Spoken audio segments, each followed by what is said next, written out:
ఆకుల నాగేశ్వర్ గతంలో కానీ ఇప్పుడు కానీ ఇవాళ పాటలన్నీ చూస్తారు కదా మన పాటలన్నీ ఆ పాటలన్నీ రాసి జోష్ నింపేది మన ఆకుల నాగేశ్వర్ వాళ్ళ టీం. భారత్ మాతాకి రెండు చేతులు ఎత్తాలన్న వల్ల జై శ్రీరామ్, జై శ్రీరామ్. నరేంద్ర మోడీ గారి నాయకత్వం, అమిత్ షా గారి నాయకత్వం, జేపీ నడ్డా గారి నాయకత్వం, ఎన్ రామచంద్రరావు గారి నాయకత్వం. భారత్ మాతాకి, భారత్ మాతాకి జై శ్రీరామ్. వందే వందే వందే. అందరికీ నమస్కారం. మొట్టమొదటిసారిగా భారతీయ జనతా పార్టీ రాష్ట్ర రథసారథిగా నియమించిన తర్వాత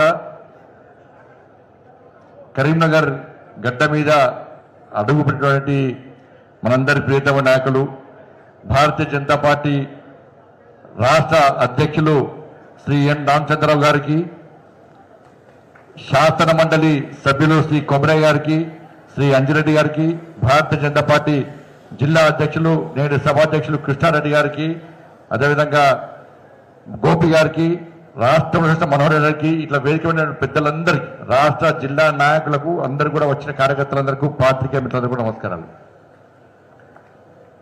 రామచంద్ర గారు రాష్ట్ర అధ్యక్షులు అయిన తర్వాత మనకు తెలిసి ఇవాళ తెలంగాణ రాష్ట్రం మొత్తం కూడా ఇదే జోష్ వాతావరణం. కార్యకర్తలు కూడా విశ్వాసం, నమ్మకం ఉంటుంది. ఎస్, భారతీయ జనతా పార్టీలో కమిట్మెంట్తో కష్టపడి సిద్ధాంతం కోసం పనిచేసినటువంటి కార్యకర్తలకు జాతీయ నాయకత్వం స్థానం ఇస్తుంది, ప్రోత్సహిస్తుంది, వాళ్ళకి బాధ్యతలు అప్పచెప్తుందని చెప్పి దానికి నిలువెత్తు నిదర్శనమే మన రాష్ట్ర అధ్యక్షులుగా శ్రీ రామచంద్ర గారు రాష్ట్ర అధ్యక్షుడిగా నియామకం కావడం విషయం మనకు తెలుసు. రాష్ట్ర వ్యాప్తంగా కూడా తెలుసు. చాలా మంది ఫస్ట్ అనుకున్నారు రామచంద్ర గారు చాలా సిన్సియర్, చాలా అమాయకుడు, ఏం మాట్లాడాడు కావచ్చు అనుకున్నారు. కానీ రామచంద్ర గారు సంగతి ఎవరు మనం చెప్పినట్టు హైదరాబాద్లో చెప్పినా నేను. కానీ మా కరీంనగర్లో మాత్రం రామచంద్రరావు అంటే ఏంటో తెలుసు, బాగా డేంజర్ అన్నారు. బాగా అంటే బాగా డేంజర్. ఒక్కసారి దృష్టి పెట్టిండి అనుకో వాడిని పెట్టాడు. ఇక అప్పుడు కేసీఆర్ మీద దృష్టి పెట్టినాం మనం, ఇప్పుడు రామచంద్ర గారు కాంగ్రెస్ పార్టీ మీద దృష్టి పెట్టాడు, కాంగ్రెస్ పార్టీ అవుట్. వారి ప్లాన్, ఒక స్ట్రాటజీ, ఒక కమిట్మెంట్. నిజంగా ఈ తెలంగాణ రాష్ట్రంలో నేను అఖిల భారతీయ విద్యార్థి పరిషత్లో కార్యకర్తగా ఉన్నప్పుడు అనేక మంది భారతీయ జనతా పార్టీతో పాటు విద్యార్థి పరిషత్ కార్యకర్తలందరూ కూడా చాలా మందిని కాపాడినటువంటి గొప్ప వ్యక్తి రామచంద్రరావు గారు. ఎక్కడ ఏ కైసన కూడా అంతకుముందు తెలుసు ఈ చట్టం మీద చాలా తక్కువ అవగాహన, కేసులు, కార్యకర్తల మీద కేసులు, టీడీపీ గవర్నమెంట్ ఉన్నా, కాంగ్రెస్ గవర్నమెంట్ ఉన్నా, బీఆర్ఎస్ గవర్నమెంట్ ఉన్నా, ఏ గవర్నమెంట్ ఉన్నా ఈ తెలంగాణ రాష్ట్రంలో బతుకులు బర్బాద్ అయినాయి కేవలం భారతీయ జనతా పార్టీ కార్యకర్తలే. వీళ్ళువై వాళ్ళు వచ్చినా, వాళ్ళువై వీళ్ళు వచ్చినా, ఎవరివైనా కూడా మనం గానే ఉంటున్నాం. మన పనుల్లో కొట్లాడు, ఆందోళన చేసుడు, లాఠీ చార్జ్లో దెబ్బలు తినడు, జైలుకు పోడు, కేసులు భరించడు. ఈ సందర్భంలో కార్యకర్తలను కాపాడే ఒక వ్యక్తి ఉండాలి. మనకు ఒక లీగల్ టీం ఉండాలి. లీగల్ టీం అంటే పర్ఫెక్ట్ టీం. వల్ల ఇప్పుడు కాంగ్రెస్ వాళ్ళకి legal team, Congress party legal team మొత్తం ఫెయిల్ అయిపోయింది. వాళ్ళకి లీగల్ మీద అవగాహన లేదు కాంగ్రెస్ పార్టీ, అందుకే అన్ని కేసులు ఫెయిల్ అవుతున్నారు కాంగ్రెస్ వాళ్ళు. కానీ ఆ రోజు భారతీయ జనతా పార్టీ కార్యకర్తలు ఆదిలాబాద్ జంగల్లో కూడా, కరీంనగర్లో జంగల్లో కూడా ఎక్కడ ఏ కార్యకర్తకు పోలీసులు పట్టుకపోయినా, అరెస్ట్ చేసినా, జైలుకు పంపే ప్రయత్నం చేసినా వెంటనే కింది స్థాయి కార్యకర్త ఫోన్ చేసి, డైరెక్టర్ రామచంద్రరావు ఫోన్ చేసి, అన్నా మా కార్యకర్తను పట్టుకున్నాడు, మా నాయకుడిని అరెస్ట్ చేశారంటే వెంటనే సంబంధిత ఎస్పీలతోని, పోలీసులతోని, అడ్వకేట్స్తో మాట్లాడి వెంటనే బెయిల్ ఇప్పించడం, వాళ్ళని కాపాడే ప్రయత్నం చేసినట్టే నిజంగా చాలా గొప్ప వ్యక్తి రామచంద్రరావు. రామచంద్రరావు ఏదో ప్రెసిడెంట్ అయ్యిండు, కరీంనగర్కి వచ్చిండు అని చెప్పి పొగుడతలేను, నేను వాస్తవం చెప్తున్నా. అందుకే రామచంద్రరావు గారు లాంటి వ్యక్తి ఇలా రాష్ట్ర అధ్యక్షుడు ఏంటంటే వాళ్ళ కార్యకర్తల లోపల ఒక విశ్వాసం, ఒక భరోసా ఏర్పడ్డది. అందుకే నేను మళ్ళీ చెప్తున్నా, ఎప్పుడు ఈ తెలంగాణ రాష్ట్రంలో ఎప్పుడు ఎక్కడ ఎన్నికలు జరిగినా కూడా 2028లో కానీ ముందే ఎన్నికలు వచ్చినా కానీ తెలంగాణ రాష్ట్రంలో రామచంద్రరావు గారి నేతృత్వంలో ఈ తెలంగాణ రాష్ట్రంలో భారతీయ జనతా పార్టీ అధికారం రావడం ఖాయం. ఎట్టి పరిస్థితుల్లో తెలంగాణ గడ్డ మీద ఇదే రామచంద్రరావు గారి నేతృత్వంలో ఇలా గొల్లకొండ కింద మీద కాషాయం జెండా ఎగరడం పక్కా. ఇది జరిగి తీరుతుంది. ఎందుకంటే బీఆర్ఎస్ పార్టీ అవినీతి మొత్తం కూరుకపోయింది. నిన్నటి నుంచి మొన్నటి నుంచి బీఆర్ఎస్ పార్టీ గురించి చెప్తే ప్రజలు చీతు అంటున్నారు. మీరు బీఆర్ఎస్ పార్టీ పేరు చేయకుండా అంటున్నారు. ఇలా కాంగ్రెస్ పార్టీ ఏం చేస్తుంది? కాంగ్రెస్ పార్టీ ఇచ్చిన హామీ నెరవేర్చలేదు. బీఆర్ఎస్ పార్టీకి కాంగ్రెస్ పార్టీ ఒత్తాసు వస్తున్నది. ఇవాళ దాన్ని దృష్టిలో ఉంచుకొని ఇవాళ రామచంద్ర గారు తెలంగాణ రాష్ట్ర వ్యాప్తంగా పర్యటిస్తూ ఈరోజు కన్వెన్షన్ ఇలా రామచంద్ర గారి సమక్షంలో ఇలా నేను ప్రామిస్ చేస్తున్నా. ఇక్కడ కరీంనగర్ జిల్లాలో ఈ కరీంనగర్ పార్లమెంట్ పరిధిలో స్థానిక సంస్థల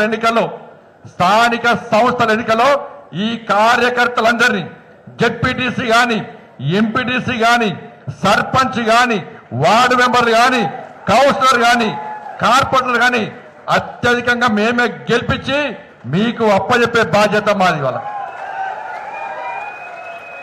పక్కా గెలిచినా కదా అన్న, మీరు ధైర్యం కూడా అన్న. నేను నిన్నగాక మొన్న మండలాధ్యక్షుల మీటింగ్ పెట్టినా. మండలాధ్యక్షులకు భరోసా ఇచ్చిన అందరికి.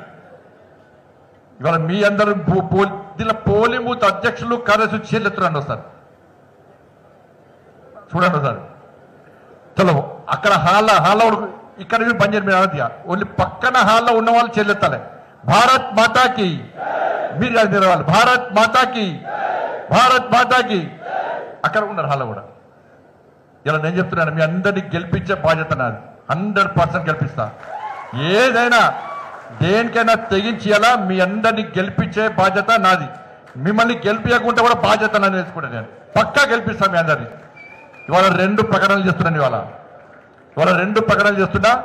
గతంలో బీఆర్ఎస్ పార్టీ కానీ అంతకుముందు పార్టీలు కానీ ఏకగ్రీవంగా గెలిచిన సర్పంచ్లో ఎంపీలో గెలిపిస్తే 5 లక్షలు ఇస్తానా లేదా? ఎక్కడన్నా గ్రామ పంచాయతీకి ఇచ్చిరా? ఎక్కడ ఇచ్చిరా? ఇవాళ నేను చెప్తున్నా, కరీంనగర్ పార్లమెంటు నియోజకవర్గంలోని ఓటర్ మహాశయులకు నేను విజ్ఞప్తి చేస్తున్నా. ఇవాళ మా పార్టీ సింబల్ మీద పోటీ చేసే మా ఎంపీటీసీ అభ్యర్థులకు గెలిపించండి. గెలిపించిన ఎంపీటీసీకి 5 లక్షల గ్రామానికి ఇచ్చే బాధ్యత నాది. వాళ్ళు 100% 5 lakhs ఇస్తా. మీరు జెడ్పీటీసీ గెలిపిస్తే ఒక్కొక్క జెడ్పీటీసీకి ఆ పరిధిలో అభివృద్ధి కోసం 10 లక్షలు ఇచ్చే బాధ్యత నాది. ఇవాళ అంతకుముందు దాంతో పాటు మొన్నటి దాకా 10th క్లాస్ పిల్లలకు సైకిల్ ఇచ్చినామే లేదా? ఇంకా కొన్ని ఇప్పుడు నడుస్తున్నాయి. ఇంకా వర్షాలు పడ్డాయి కాబట్టి ఇంకొక 2-3 మండలాలు మిగిలినాయి. వాళ్ళకి 15 రోజులు కూడా వాళ్ళకు కూడా ముడతాయి. లైన్గా ఇచ్చుకుంటూ పోతున్నాం. సైకిల్ వచ్చినాయి కదా, అందరికి వచ్చినాయి కదా. రాని వాళ్ళకి మాత్రం ఈ 15 days లో వస్తూ ఉన్నాయి. ఇలా మా భారతీయ జనతా పార్టీని గెలిపేయండి. ఆ లోపల ఎలక్షన్ల కోడ్ వస్తే చెప్పలేండి. ఎలక్షన్ల కోడ్ రాకుంటే మళ్ళీ మొదటిదాకా 10th ఇచ్చినాం. పక్కా ప్రభుత్వ పాఠశాల చదివే 9th గర్ల్స్ బాయ్స్ కూడా పక్కా సైకిల్ ఇచ్చినాం అందరికి. ఎందుకంటే ఈ 9th స్టూడెంట్స్ కు నెక్స్ట్ ఇయర్ ఇవ్వాలి. కానీ Modi kids already school start అయినాయి కాబట్టి అందరు కూడుకున్నారు కాబట్టి నెక్స్ట్ ఇయర్ 9th క్లాస్ వాళ్ళకు ఇప్పుడే ఈ ఇయరే దీని దసరా తర్వాత తప్పకుండా అందరికీ ఎలక్షన్ కోడ్ రాకుంటే 100% ప్రతి 9th క్లాస్ అబ్బాయిలకు అమ్మాయిలకు గర్ల్స్ బాయ్స్ కింద కూడా పక్కా సైకిల్ ఇస్తా. ఎంపీటీసీకి 5 లక్షల రూపాయలు ఇస్తా. జెడ్పీటీసీ గెలిపిస్తే 10 లక్షల రూపాయలు ఇస్తా. ఇవాళ తప్పకుండా 9th క్లాస్ గర్ల్స్ బాయ్స్ అందరు కూడా పక్కా మోడీ గిఫ్ట్. ఏం గిఫ్ట్ ఇది? మొన్న ఏం గిఫ్ట్ ఇచ్చినాం, మళ్ళీ ఏమి ఇస్తున్నాం? ఇలా మోడీ గారి జన్మదినం ఎప్పుడు? 17th సెప్టెంబర్ మోడీ గారి యొక్క జన్మదినాన్ని దృష్టిలో ఉంచుకొని ఇలా మోడీ గిఫ్ట్ పేరుతోని 9th క్లాస్ స్టూడెంట్స్ అందరూ కూడా పక్కా సైకిల్స్ ఇస్తారు. ఆ సైకిల్స్ బాగా అనిపిస్తున్నాయి. బయట ఆ సైకిల్స్ ఇస్తుంటే కూడా ఆ పిల్లలను చూస్తుంటే బాగా అనిపిస్తుంది. మన టీవీలో చూసిన ఆ అమ్మాయిని చూస్తే బాగా అనిపిస్తుంది నాకు. కాబట్టి తప్పకుండా వాళ్ళకి సైకిల్స్ మంచి అందరూ శబాష్ అంటారు కదా. దాంతోపాటు మనం ఇష్టమని ఆల్రెడీ నరేగా నిధులు ప్రతి గ్రామ పంచాయతీకి ఇష్టమా లేదా? చెప్తలేరు. రాలేదా మీకు? రాలేదా? పక్క వచ్చినాయి కదా, ఎంపీ ల్యాడ్స్ వచ్చినాయి కదా కమెంటాలకు. సిఆర్ఎఫ్ పైసలు కూడా అనేక నియోజకవర్గాల్లో సిఆర్ఎఫ్ పైసలతోని వాళ్ళ రోడ్లు ఇచ్చిన మనం. ఇవాళ ఏ ప్రభుత్వం చేయలే, ఏ నాయకుడు చేయలే. వాళ్ళ నరేంద్ర మోడీ గారి యొక్క నిధులను ఇవాళ గ్రామాల్లో ఇచ్చిన బాధ్యత ఇవాళ మన అందరిదన్న విషయాన్ని ఒక్కసారి గుర్తుంచుకోండి. అందుకే ఇవాళ లోకల్ బాడీ ఎన్నికలు వస్తున్నాయి. రాష్ట్ర ప్రభుత్వం లోకల్ బాడీ ఎన్నికలు దేనికోసం పెడుతుంది? దేనికోసం పెడుతుంది? దేనికోసం? కేంద్ర ప్రభుత్వం నిధుల కోసం పెడుతుంది. అవునా కదా? నిధులు ఎవరి నిధులు? కేంద్ర ప్రభుత్వాన్ని. మరి కేంద్ర ప్రభుత్వం నిధుల కోసం ఎలక్షన్లు పెడితే ప్రజలు ఎవరు కొట్టేస్తారు? నిధులు ఇచ్చే కేంద్ర ప్రభుత్వం కొట్టేయాలి. అవునా కదా? కాబట్టి ఎవరు కొట్టేస్తారు? మన కొట్టేస్తారు. పక్క ప్రతి బూతో చెప్పుండన్నా, అరే రాష్ట్ర ప్రభుత్వం ఈ 2 సంవత్సరాలు రాష్ట్ర ప్రభుత్వం మీ గ్రామాల్లో ఒక్క పైసా అయినా గ్రామ పంచాయతీకి ఇచ్చిందా చెప్పండి? ఒక్క పైసా.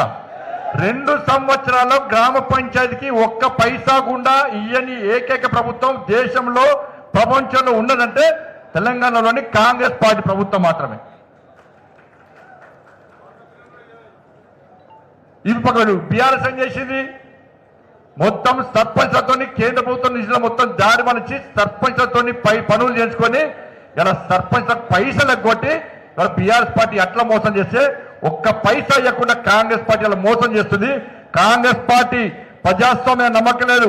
గ్రామ పంచాయతీలలో కూడా ప్రజలు ఇబ్బంది పడుతున్నారు. గ్రామ పంచాయతీలను అభివృద్ధి చేయాలన్న సోయి కాంగ్రెస్ పార్టీకి లేదు.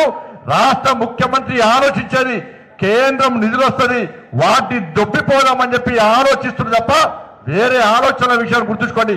చెప్పండి ప్రతి గ్రామ పంచాయతీలో అన్న మన గ్రామానికి కాంగ్రెస్ పార్టీ ఒక్క పైసా ఇచ్చిందా? రోడ్లు ఇచ్చిందా? మోర్లు కట్టించిందా? కంప్యూటర్లు కట్టించిందా? ఏం చేసిందన్న 2 సంవత్సరాలు అంటే ఇలా ప్రజలు చెప్తారు ఒక్క పైసా ఇవ్వాలని చెప్పని. ఇప్పుడు ఎలక్షన్లు పెడుతుందన్నా, ఎలక్షన్లు మేమిచ్చే పైసలకు మా నరేంద్ర మోడీ గారు ఇచ్చే నిధుల కోసం ఇవాళ ఎన్నికలు పెడుతున్నారు. ఆ నిధులు డైవర్ట్ కావద్దంటే, ఆ నిధులు దారి మళ్లించదంటే కేంద్ర ప్రభుత్వం పైసలు ఇస్తుంది కాబట్టి నరేంద్ర మోడీ వారసులుగా మేం పోటీ చేస్తున్నాం కాబట్టి మాకు ఓటేయండి. ఇచ్చిన నిధులను మన గ్రామానికి ఖర్చు పెట్టే బాధ్యత మాది అని చెప్పి ప్రతి గ్రామంలో ప్రతి పోలింగ్ బూత్ లో ఇలా మీరు స్పష్టం చేస్తే ప్రజలు మనకు అనుకూలంగా ఉన్న విషయాన్ని మనం గుర్తుంచుకోవాలి. ఇవాళ ఇవన్నీ కూడా ప్రజలు ఆలోచిస్తున్నారు. ఇవాళ కేంద్రం ఇచ్చే నిధులను డైవర్ట్ చేస్తున్నారు. కేంద్ర ప్రధానమంత్రి ఆవాస్ యోజన కింద ఇల్లు ఇస్తే వాళ్ళు ఇల్లు ఇచ్చే ప్రయత్నం చేస్తారు. అసెంబ్లీ నడుస్తుంది. అసెంబ్లీలో ఏం చర్చ జరగాలి? అసెంబ్లీలో వరదలు వచ్చినాయి, అసెంబ్లీలో చర్చ లేదు. రైతులు ఇబ్బంది పడుతున్నారు, అసెంబ్లీలో చర్చ లేదు. గ్రామ పంచాయతీలు మొత్తం నిర్వీర్యమైపోయినాయి, అసెంబ్లీలో చర్చ లేదు. 2500 రూపాయలు ఇస్తున్నారు మహిళలకు, అసెంబ్లీలో చర్చ లేదు. 4000 రూపాయలు ఆసరా పెన్షన్ ఇస్తున్నారు, అసెంబ్లీలో చర్చ లేదు. కేంద్ర ప్రభుత్వ నిధులు దారి మళ్తున్నాయి, అసెంబ్లీలో చర్చ లేదు. యువకులకు 4000 రూపాయలు నిరుద్యోగ బుద్ధిస్తున్నారు, అసెంబ్లీలో చర్చ లేదు. 2 లక్షల ప్రభుత్వ ఉద్యోగాలు ఇస్తున్నారు, అసెంబ్లీలో చర్చ లేదు. ఫీజు రియంబర్స్మెంట్ ఇవ్వకుంటే ఇలా విద్యార్థులు ఇబ్బంది పడుతున్నారు, కానీ అసెంబ్లీలో చర్చ లేదు. ఆరోగ్యశ్రీ వల్ల ఇలా ట్రీట్మెంట్ ఇవ్వక పేదోళ్ళు ఇబ్బంది పడుతుంటే ఆరోగ్యశ్రీ బకాయిల గురించి ఇవాళ అసెంబ్లీలో చర్చ లేదు. ఉద్యోగస్తులకు 4 డిఏలు ఇవ్వాలి, అసెంబ్లీలో చర్చ లేదు. ఇవాళ చర్చ దేనికోసం అంటే కాళేశ్వరం పేరుతోని, కమిషన్ల పేరుతోని వీళ్ళు వాళ్ళందిట్టుడు, వాళ్ళు వీళ్ళందిట్టుడు కదా. దేనికోసం అసెంబ్లీ సమావేశాన్ని ఏర్పరుచుకున్నాం. ఏ చర్చ జరగాలో ఆ చర్చ కనీసం అసెంబ్లీలో జరుగుతుందంటే ఈ 2 పార్టీ యొక్క ద్వంద్వ వైఖరి, ఈ 2 పార్టీ యొక్క కాంప్రమైజ్ పాలిటిక్స్ ను వాళ్ళ తెలంగాణ సమాజం గుర్తించాల్సిన అవసరం ఉంది. ఇలా రేవంత్ రెడ్డి గారు స్పష్టం చేయాలి. కాళేశ్వరంలో పక్కా అవినీతి జరిగిందా జరగలేదా? ఇలా కేసీఆర్ సొంత బిడ్డనే చెప్పింది అవినీతి జరిగిందని చెప్పండి. ఇలా కేసీఆర్ సొంత బిడ్డనే చెప్పింది అవినీతి జరిగిందని చెప్పండి. అవినీతి జరిగింది వాస్తవం. ఈ భూమి మీద ప్రపంచంలో ఈ భూమి మీద అత్యంత పెద్ద స్కామ్ ఏదంటే కాళేశ్వరం స్కామ్. ఇలా అవినీతి జరిగింది వాస్తవం. అవినీతి జరిగిందని కాంగ్రెస్ పార్టీ చెప్పింది, అవినీతి జరిగిందని మేం చెప్పినాం. ఇవాళ సిబిఐకి ఇవ్వాలని చెప్పి ఎప్పటి నుంచో బీఆర్ఎస్ పార్టీ నుంచి డిమాండ్ చేస్తున్నాం. ఫస్ట్ సిబిఐకి ఇవ్వాలని డిమాండ్ చేసింది నేనే, రాష్ట్ర అధ్యక్షుడు ఫస్ట్ డిమాండ్ చేసింది నేను సిబిఐకి అని చెప్పని. ఇవాళ కాంగ్రెస్ పార్టీ 2 సంవత్సరాల నుంచి సిబిఐకి ఎందుకు ఇవ్వలేదో రాష్ట్ర ముఖ్యమంత్రి గారు స్పష్టం చేయాలి. ఘోష్ కమిషన్ వేసిర్రు, ఘోష్ కమిషన్ నివేదిక వచ్చింది. ఘోష్ కమిషన్ నివేదిక వచ్చాక దాన్ని చదివిరు కాంగ్రెస్ పార్టీ మంత్రులు అందరూ. చదివినాక ఏం చేయాలి? అసెంబ్లీలో చర్యలు తీసుకోవాలి. ఆ ఏం చర్యలు తీసుకున్నారో అసెంబ్లీలో చర్చించాల్సిన అవసరం ఉంది. కానీ అసెంబ్లీలో పెట్టిర్రు, దాన్ని మళ్ళీ ఏం చేసిర్రు? సిబిఐ అన్నాడు. ఇలా ఘోష్ కమిషన్ రిపోర్ట్ మీరు ఇచ్చిన తర్వాత ఘోష్ కమిషన్ రిపోర్ట్ ఆధారంగా సిబిఐ విచారణ జరపాలంటే ఇలా దొంగ చేతికి తాళాలు ఇచ్చాడు. ఇలా లీగల్ గా దానిలో ఉన్న లోసుకున్న బీఆర్ఎస్ పార్టీ గుర్తించి వాళ్ళ అడ్వకేట్ పెట్టుకుని వాదించి ఇవాళ దాని మీద రిలీఫ్ ఆర్డర్ వాళ్ళకి వచ్చింది. దీనిలో కోర్టులో వాదించడంలో ఇలా రాష్ట్ర ప్రభుత్వం ఫెయిల్ అయిపోయింది. రాష్ట్ర ప్రభుత్వం బీఆర్ఎస్ పార్టీకి ఈ కేసు నుంచి, ఈ అవినీతి నుంచి తప్పించుకునే అవకాశం ఈ 2 సంవత్సరాలుగా కాంగ్రెస్ పార్టీ వాళ్ళకి ఇచ్చింది. కాబట్టి ఇవాళ తప్పించుకొని తిరిగేటువంటి ప్రయత్నం ఇవాళ బీఆర్ఎస్ పార్టీ చేస్తున్నారు. ఇలా రేవంత్ రెడ్డి గారు 2 సంవత్సరాలు ముట్టుకుంటున్నాం మేము సిబిఐకి ఇవ్వని. మరి అప్పుడు ఎందుకు వెళ్ళే ఇన్ని 2 సంవత్సరాలు ఇప్పుడు ఎందుకు ఇచ్చారో స్పష్టం చేయాలి. ఇలా సిబిఐకి లేఖ రాసిన వీళ్ళు ఘోష్ కమిషన్ రిపోర్ట్ ఆధారంగా మేము చేస్తామని. ఘోష్ కమిషన్ రిపోర్ట్ తప్పని చెప్పి వాళ్ళ కోర్టులో కేసేసారు. అప్పుడు రాష్ట్ర ప్రభుత్వం ఏం చేయాలి? ఘోష్ కమిషన్ పక్కకు పెట్టి ఈ స్కామ్ జరిగింది, అవినీతి జరిగింది, ఎన్డీఎస్ఏ రిపోర్ట్ ఇచ్చారు, విజిలెన్స్ రిపోర్ట్ ఇచ్చారు, అనేక రిపోర్ట్లు వచ్చినాయి. ఈ రిపోర్ట్ ఆధారంగా లావాదేవీలు జరిగినాయి, మనీ లాండరింగ్ జరిగింది, అక్రమాలు జరిగినాయి, దీని మీద విచారణ జరపాలని చెప్పి రాష్ట్ర ముఖ్యమంత్రి గారు సిఎస్ఓ సిబిఐకి లేఖ రాస్తే నిజంగా నిన్న రిలీఫ్ వచ్చేది కాదు. నిన్న దాని మీద రాకుండా ఘోష్ కమిషన్ పేరుతోని అసెంబ్లీలో పెట్టి చర్చించి చర్యలు తీసుకోకుండా ఇవాళ చేతులు దుర్కొని దాన్ని మేము బీజేపీ కోర్టులకు బాలేస్తాం. భారతీయ జనతా పార్టీ ఈ దేశంలో ఎలాంటి అవినీతి మరకలు లేకుండా అవినీతి రహిత పాలన అందించేది నరేంద్ర మోడీ గారి ప్రభుత్వం. కేసీఆర్ తాత అవినీతికి పాల్పడ్డా కూడా నరేంద్ర మోడీ గారి ప్రభుత్వం వదిలిపెట్టే ప్రసక్తి లేదు. ఎవరు ఏ స్థాయిలో జరిగినా కూడా మేము చదువుకుంటాం. సరే, కాళేశ్వరం పక్క పెట్టు. ఇలా ఫోన్ ట్యాపింగ్ లో జడ్జి ఫోన్ ట్యాప్ చేశారు, కేంద్ర మంత్రి ఫోన్ ట్యాప్ చేశారు. మరి చేసినప్పుడు ఫోన్ ట్యాపింగ్ విషయంలో మరి రాష్ట్ర ముఖ్యమంత్రి గారు ఫోన్ ట్యాపింగ్ కేసు సిబిఐకి ఎందుకు ఇస్తున్నారో స్పష్టం చేయాలి. డైలీ సీరియల్ కన్నా నెలకు ఒకసారి పిలుస్తారు, ఒకసారి నన్ను పిలుస్తారు, ఒకసారి ఇంకో పిలుస్తారు, టైం పాస్ చేస్తున్నారు. ఎందుకంటే ఆడ ముడతలో పైసలు భారీగా నడుస్తున్నది. పైసలు ఎన్ని ముట్టలు ముట్టాలో ఢిల్లీలో ముడతలే. కాబట్టి ఇలా ఫోన్ ట్యాపింగ్ కేసులు డైలీ సీరియల్ లెక్క ఇలా వాయిదాల పద్ధతితో నడిపించే ప్రయత్నం చేస్తున్నారు. దానిలో కూడా జాతీయ సంస్థలు ఉన్నాయి. ఇలా ఫార్ములా ఈ కేసు అంతర్జాతీయ సంస్థలతోని మనీ లావాదేవీలు, పైసల లావాదేవీలు ఉన్నాయి. మరి దానిలో కూడా సిబిఐ విచారణ జరపాలి. ఎందుకు జరుపుతుంది కాంగ్రెస్ పార్టీ ప్రభుత్వం? వాటిని కూడా సిబిఐకి ఇవ్వాలి. ఎందుకు లేట్ చేస్తుంది కాంగ్రెస్ పార్టీ ప్రభుత్వం? మన గొర్రెల స్కామ్ జరిగింది. గొర్రెల స్కామ్ విషయంలో ఈడీ కానీ సిబిఐ కానీ విచారణకు కాంగ్రెస్ పార్టీ ప్రభుత్వం ఎందుకు కోరతలేదు? ఇలా విద్యుత్ కొనుగోళ్ల విషయంలో ఆల్రెడీ కమిషన్ వేసారు. కమిషన్ రిపోర్ట్ ఇచ్చింది. ఆ రిపోర్ట్ ఏమందో ఇప్పటి తెలియదు. దాని కేసీఆర్ తప్పు అని కమిషన్ రిపోర్ట్ ఇచ్చినట్టు కాంగ్రెస్ పార్టీ ప్రభుత్వం చెప్పింది. మరి దాని మీద విద్యుత్ కొనుగోలు స్కామ్ విషయంలో ఎందుకు చర్యలు తీసుకుంటలేరు? ఎందుకు కేసీఆర్ కుటుంబాన్ని అరెస్ట్ చేస్తలేరో రాష్ట్ర ముఖ్యమంత్రి గారు స్పష్టం చేయాల్సిన అవసరం ఉంది. ఇవన్నీ టైం పాస్ అన్నా. కవిత బిడ్డ, కేసీఆర్ బిడ్డ రాజీనామా చేసి, కేసీఆర్ బిడ్డ ఏందన్నా? కేసీఆర్ బిడ్డ అర్థం కాదు నాకు. కేసీఆర్ కొడుకు ఏందన్నా? టీవీలో మీరు దండం పెడుతున్నా, టీవీలో కూడా ఆ బ్రేకింగ్ బంద్ చేయాలన్నా. కవితక్క రాజీనామా చేస్తుంది, కవితకు సస్పెండ్ చేస్తుంది, అది చెప్పరా? దాంతో ఏమైందండి? ఇవాళ చర్చ జరగాలన్నా. ఇలా కాళేశ్వరం ఇష్యూ డైవర్ట్ చేయడానికి బీఆర్ఎస్ పార్టీ అవినీతి పార్టీ అని చెప్పి ప్రజల్లో కూడా చర్చ జరుగుతున్నది. దాని నుంచి డైవర్ట్ చేయడానికి కాంగ్రెస్ పార్టీలోని కొంతమంది నాయకులు బీఆర్ఎస్ పార్టీ నాయకులతో కుమ్మక్కై ఇవాళ ఒక స్ట్రాటజీ, ఒక ప్లాన్ ప్రకారం ఆ ఇష్యూని డైవర్ట్ చేసి కవిత గారి ఇష్యూను ముందు తీసుకొచ్చి ఇలా కుటుంబం లోపల జరిగేటువంటి ఒక పార్టీ అంతర్గత విషయాన్ని ఒక సమస్యగా చర్చ జరిగేటువంటి అవకాశం ఇవాళ కొంతమంది ఇస్తున్నారు. ఇవాళ చర్చ దేని మీద జరగాలి? కాళేశ్వరంలో కేసీఆర్ కుటుంబం 1,00,000 కోట్ల అవినీతి పాల్పడ్డది. గొర్రెల స్కామ్ అయింది, బర్రెల స్కామ్ అయింది, చేపల స్కామ్ అయింది, విద్యుత్ స్కామ్ అయింది, ఫోన్ ట్యాపింగ్ స్కామ్ అయింది, ఈ ఫార్ములా స్కామ్ అయింది. వాటిలో కేసీఆర్ కుటుంబంలో చర్చ జరగాలి. ఇవాళ టీవీలు పెడితే కవితక్క ఎమ్మెల్సీకి రాజీనామా, కవితక్క పార్టీకి రాజీనామా, బీఆర్ఎస్ వాళ్ళు సస్పెండ్ చేసారు, బీఆర్ఎస్ వాళ్ళు ప్రెస్ మీటింగ్ పెట్టి తిడతారు, వీళ్ళు వాళ్ళని తిడతారు, వాళ్ళు వీళ్ళతారు. దాంతో తెలంగాణ ప్రజలకు ఏమైనా ఒరుగుతుందా? ఏం లేదు దాని మీద. అయిపోయి మర్చిపోయారు, 2,500 మర్చిపోయారు. వీళ్ళ కాంగ్రెస్ వాళ్ళకి ఏంది? అబ్బా జరిగింది లోకల్ బాడీ ఎలక్షన్స్ ఉన్నాయి, ఇదే మీరు దీని మీద పోదాం, 2,500 మర్చిపోవాలి, 4,000 మర్చిపోవాలి, రైతుల సమస్యలు వాళ్ళే, యువకుల సమస్యలు వాళ్ళే, ఉపాధ్యాయుల సమస్యలు, ఉద్యోగస్తుల సమస్యలు వాళ్ళని చెప్పి ఒక ప్లాన్ ప్రకారం ఈ రెండు పార్టీలు కలిసి ఆడుతున్న డ్రామా తప్ప వేరే కాదన్న విషయం స్పష్టమైంది. అందుకే రాష్ట్ర ముఖ్యమంత్రిగా డిమాండ్ చేస్తున్నాం, సిబిఐ విచారణ జరపడానికి వాళ్ళు సిద్ధంగా ఉన్నట్టు తెలిసింది.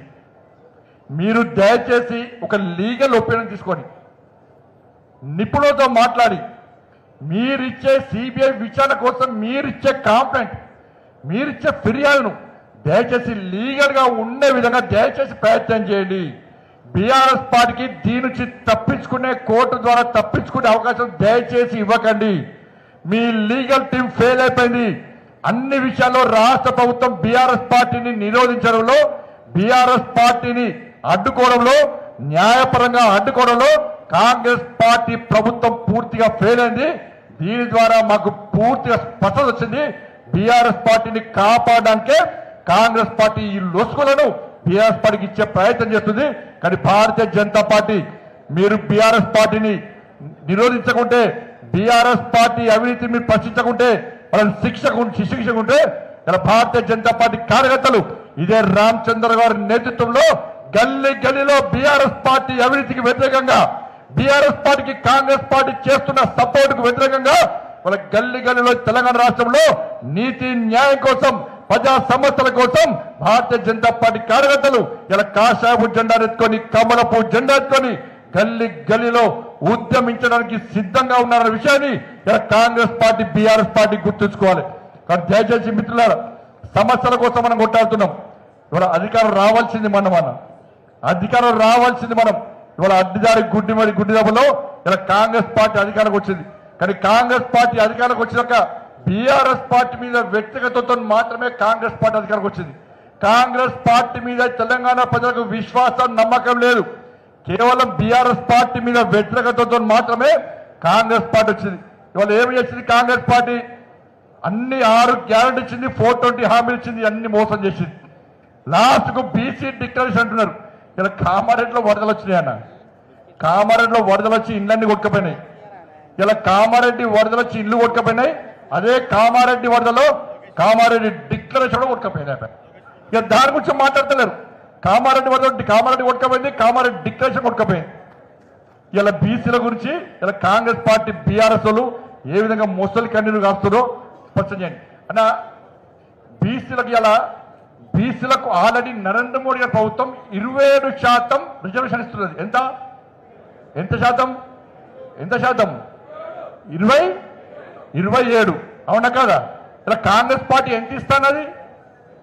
42%. ఎంత చెప్తాను గట్టి చెప్పాలి. ఎంత? 42. 42లో 10% ఎవరికి ఇస్తా ఉంటుంది? ఎవరికి ఎవరికి ఎవరికి 42లో 10% తీసేయండి. ఎంత అయింది? 32. 32లో ఆల్రెడీ మనకి ఎంత ఉంది? 27. మరి బీసీలకు ఎంత ఇస్తానట్టు? ఎంత? 5%. మరి 5% బీసీలకు ఇచ్చి 10% ముస్లింలకు ఇస్తే దీన్ని బీసీ రిజర్వేషన్ అంటారా, ముస్లిం రిజర్వేషన్ అంటారా? దీన్ని బీసీ డిక్లరేషన్ అంటారా, ముస్లిం డిక్లరేషన్ అంటారా? దీన్ని ఒప్పుకుందామా? దీన్ని ఒప్పుకుందామా? 42కు 42% బీసీలకు ఇస్తే దాని మీద రామచంద్ర గారి నేతృత్వంలో సంతకం పెట్టించే బాధ్యత ఇవాళ రామచంద్ర గారి నేతృత్వంలో భారతీయ జనతా పార్టీ పక్కా తీసుకుంటాం. మీరు పోయి గవర్నర్ గారికి ఇచ్చి, రాష్ట్రపతికి ఇచ్చి తప్పించుకునే ప్రయత్నం అసలు మీకు దమ్ము ఉందా? లోకల్ బాడీ ఎన్నికలు పెట్టే దమ్ము కాంగ్రెస్ పార్టీకి ఉందా? మీరు దమ్ముంటే పెట్టండి, ఒక్క సీటు గెలుచోటు. మిమ్మల్ని ఎవరు పట్టించుకోరు. బీఆర్ఎస్ పార్టీ అవుట్, మీరు అవుట్. ఇవాళ తెలంగాణ రాష్ట్రంలో ఏ కళ్ళు చూసినా ఇలా నరేంద్ర మోడీ గారు గ్రామ పంచాయతీ పైసలు ఇచ్చింది కాబట్టి ఇలా భారతీయ జనతా పార్టీకి అవకాశం ఇస్తామని చెప్పి ఇలా ప్రజలు చూస్తున్నారు. కాబట్టి లోకల్ బాడీ ఎన్నికలు పెట్టకుండా తప్పించుకోవడానికే ఇలా కాంగ్రెస్ పార్టీ ప్రయత్నిస్తున్న విషయం ఇలా వాస్తవం. కాబట్టి ఈ తెలంగాణ రాష్ట్రంలో మొదటి నుంచి కూడా సమస్యలు ఫైట్ చేసింది మనం అన్నాం. సమస్యలు ఫైట్ చేసింది మనం. ఇలా ఎంతమంది కేసులున్నాయన్న కరీంనగర్ జిల్లాలో ఇలా అందరి మీద కేసులు వాళ్ళు, అందరి మీద కేసులు ఇప్పుడే కాదన్నా, ఇది మన కొత్త కాదు. రే గతంలో నక్సలైట్లు ఉన్నప్పటి నుంచి కొట్లాడుతున్నాం మనం. నక్సలైట్లు దాడి చేసినప్పుడు నక్సలైట్లు చంపారు. ఇలా నవ్వుతున్న ఉపరాష్ట్రపతి అభ్యర్థి వచ్చింది, కాంగ్రెస్ పార్టీ ఉపరాష్ట్రపతి అభ్యర్థి వచ్చింది తెలంగాణకు. వచ్చి ఏమంటుండంటే నక్సలిజం అనేది ఒక ఫిలాసఫీ అట. నక్సలిజం అనేది ఒక ఫిలాసఫీ అట. నేను అడుగుతున్న సుదర్శన్ రెడ్డి గారు, నక్సలిజం అన్నది ఫిలాసఫీ అన్నప్పుడు ఇవాళ ఇక్కడ తుపాకీ పెట్టి నీ చంపుతా అని చెప్పి బెదిరిస్తే ఏ ఫిలాసఫీయో ఒకసారి సుదర్శన్ రెడ్డి గారు చెప్పాలి. అరే నడి రోడ్ల పోలీసులను చంపారు, బీజేపీ కార్యకర్తలను నిర్దాక్షిణ్యంగా పోస్టర్లు వేసి వార్లు ఇచ్చి ఇలా చంపిన నక్సలైట్లది ఏ సిద్ధాంతమో ఒక్కసారి సుదర్శన్ గారు చెప్పాలి. అరే చేత తుపాకీ పట్టుకున్న వ్యక్తి సిద్ధాంతాన్ని ఒక ఉపరాష్ట్రపతి అభ్యర్థి ఇలా పొగుడుతుందంటే ఆయన ఉపరాష్ట్రపతి అయితే ఈ దేశంలో టెర్రరిజం కూడా ఒక ఫిలాసఫీ అని మాట్లాడే అవకాశం కూడా ఇవాళ ఉందన్న విషయాన్ని ఇలా గుర్తుంచుకోవాల్సిన అవసరం ఉంది. నేను అడుగుతున్నా కాంగ్రెస్ పార్టీని, ఇలా సుదర్శన్ రెడ్డి గారు వచ్చి నక్సలిజాన్ని ఫిలాసఫీ అంటే మీ కాంగ్రెస్ పార్టీకి సంబంధించి చిట్టం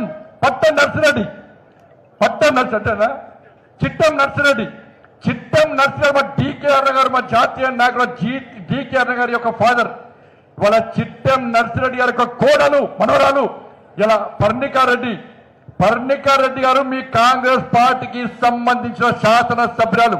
పోయి అడగండి అన్న ఒకసారి, అడగాలి. పర్ణికారెడ్డి గారు స్పష్టం చేయాలి. ఇలా నక్సలిజం ఒక ఫిలాసఫీయా, మీ తాతను చంపినటువంటి ఆ నక్సలైట్లది ఒక ఫిలాసఫీయా, పర్ణికారెడ్డి గారు చెప్పాలి. అట్లనుకో మంత్రిలో శ్రీపాదరావు గారు అజాత శత్రువుగా పేరు పిన్నటువంటి శ్రీపాదరావు గారిని నక్సలైట్లు చంపారు, నడిపోలు చంపేశారు. శ్రీధర్ బాబు గారు స్పష్టం చేయాలి. ఇవాళ నక్సలిజం ఫిలాసఫీ అన్న సుదర్శన్ రెడ్డి గారికి శ్రీధర్ బాబు గారు సమర్థిస్తారా ఒక్కసారి స్పష్టం చేయాలి. అరే రాజ్య నాయక్ ఒక ఎస్టీ సమాజానికి సంబంధించిన రాజ్య నాయకుడు ఇదే నక్సలైట్లు మట్టుబడితే రాజ్య నాయక్ కుటుంబ సభ్యులు కాంగ్రెస్ పార్టీ కార్యకర్త స్పష్టం చేయాలి. మీ అభ్యర్థి ఫిలాసఫీ అంటున్నాడు, కానీ నక్సలైట్లు చంపింది మీ నాయకులను. ఎస్సీ బడుగు బలైన వర్గాలకు సంబంధించిన అనేక మందిని నక్సలైట్లు చంపితే, అనేక మంది అమాయక పోలీసులను చంపితే తుపాకీ పెట్టి ప్రజాస్వామ్యబద్ధంగా ఎన్నికైన ప్రభుత్వాలను కూల్చాల్సిందే అని చెప్పి ఇలా స్టేట్మెంట్లు ఇచ్చే నక్సలిజం జాతీయ జెండా ఎగరనీయం.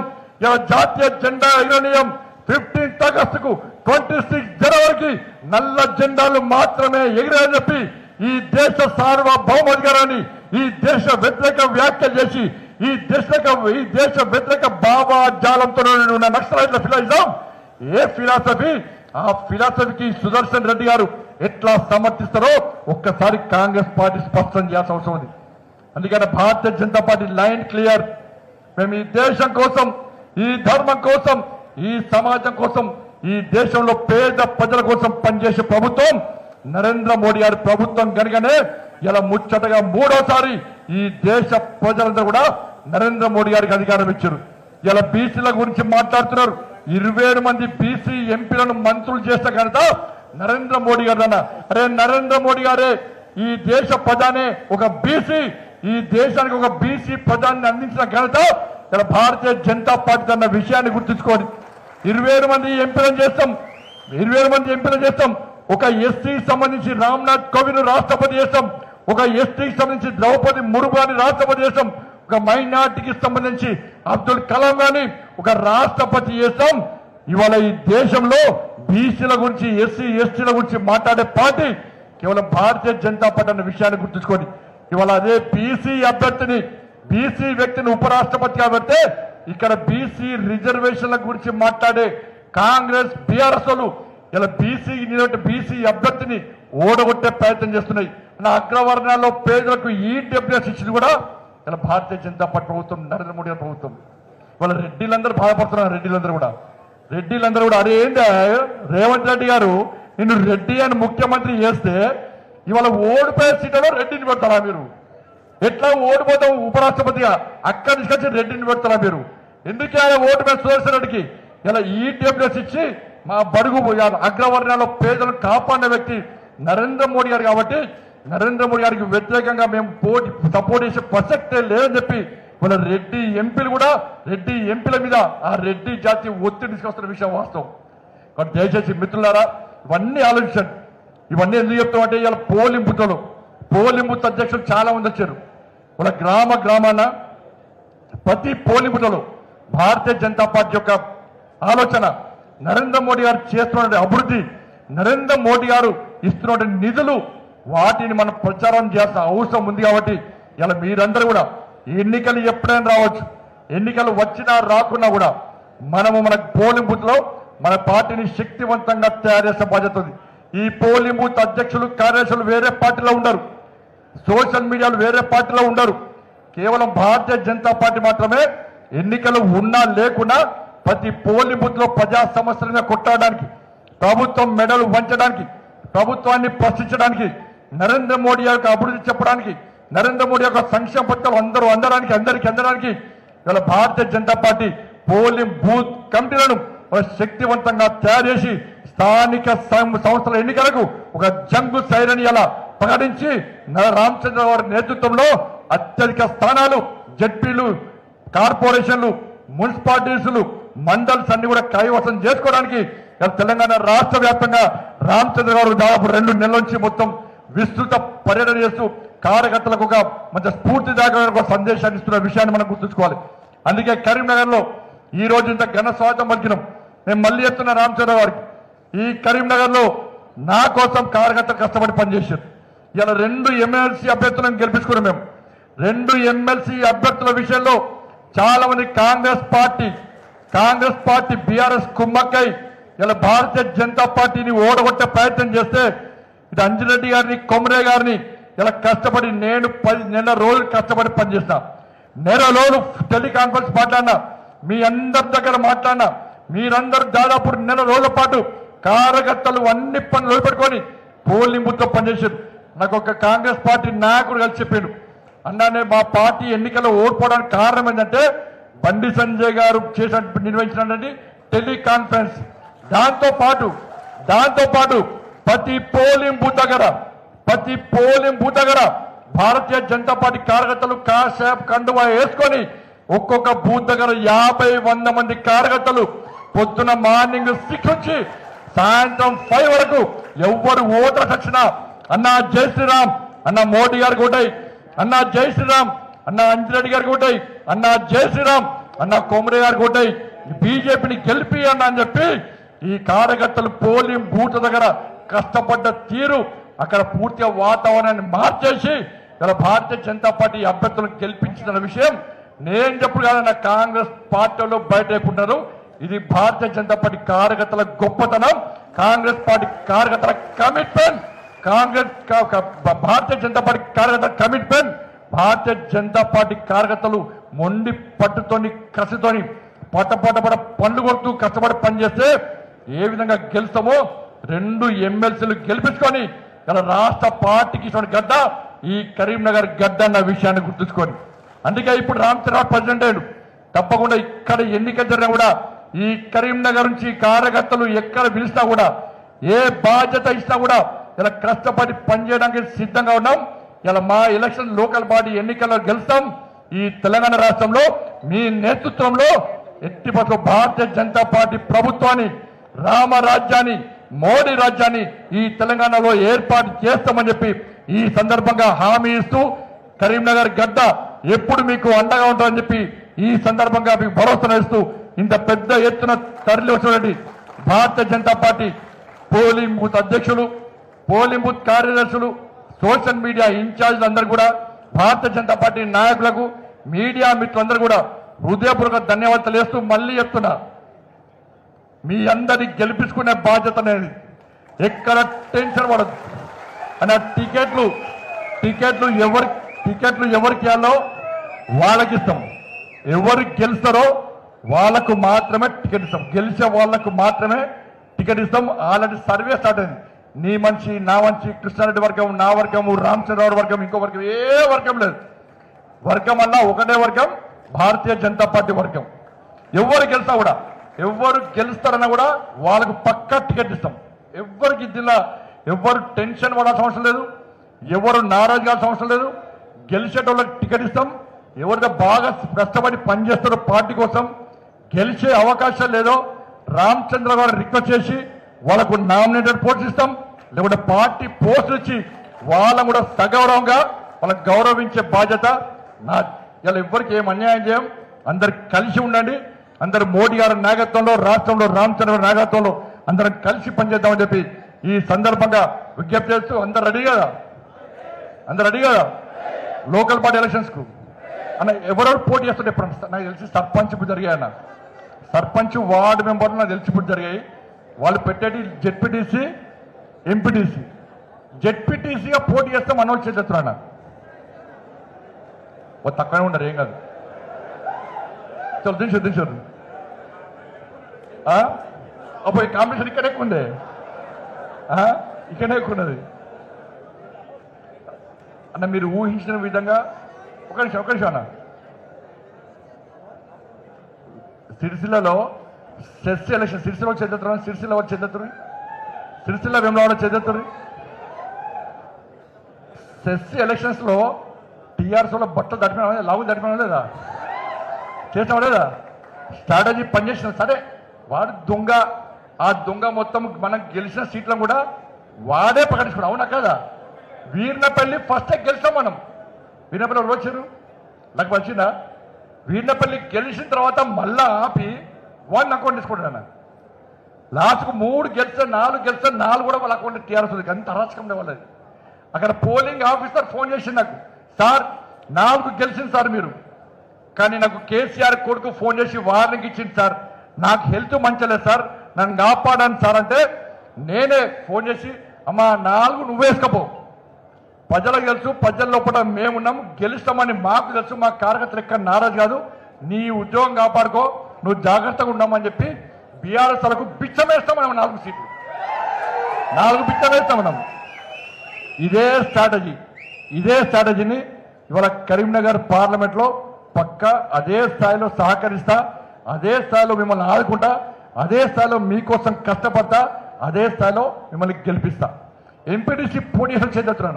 ఎంపీటీసీ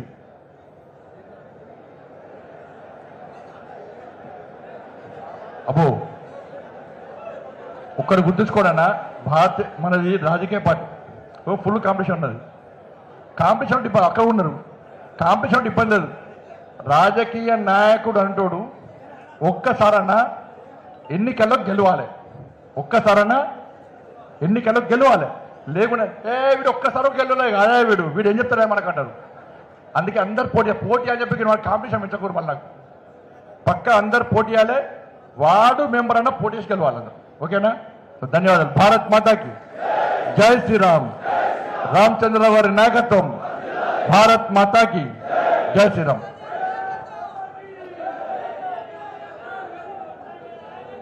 భారత్ మాతాకి. సంజయనకి ధన్యవాదాలు.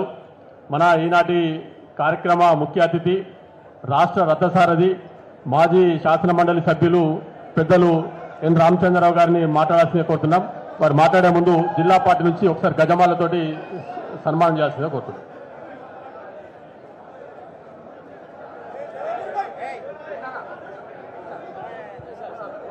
ఎవరు రావద్దు ఇప్పుడు.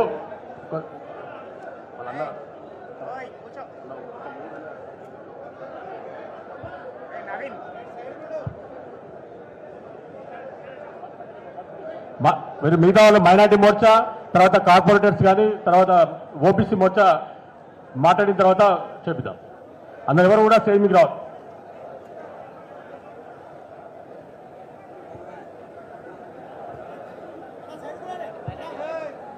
తొందర వెళ్ళండి మరి సార్. నాగేశ్వర భాయ్ తొందర కానీ మీరు వెళ్ళండి. నాగేశ్వర భాయ్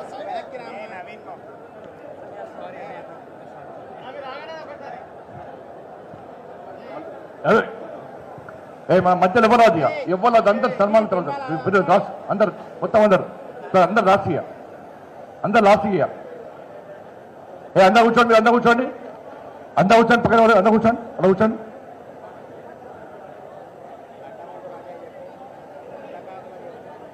అవుతుంది